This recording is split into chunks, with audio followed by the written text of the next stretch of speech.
perjanjian joint venture antara Republik Corp dan Baykar untuk pembuatan pabrik drone di Indonesia. Kami mengundang Chairman Republik Corp dan CEO Baykar.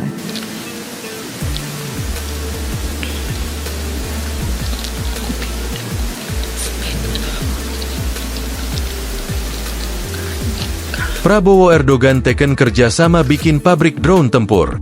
Turki sepakat bekerja sama untuk membangun pabrik drone di Indonesia.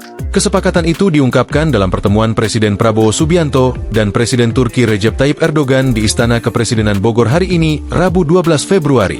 Indonesia dan Turki disebut telah menyepakati perjanjian joint venture antara Republik Corp dan Baykar untuk pembuatan pabrik drone di Indonesia. CEO Republik Corp dan Baykar dalam kesempatan itu menandatangani langsung perjanjian tersebut.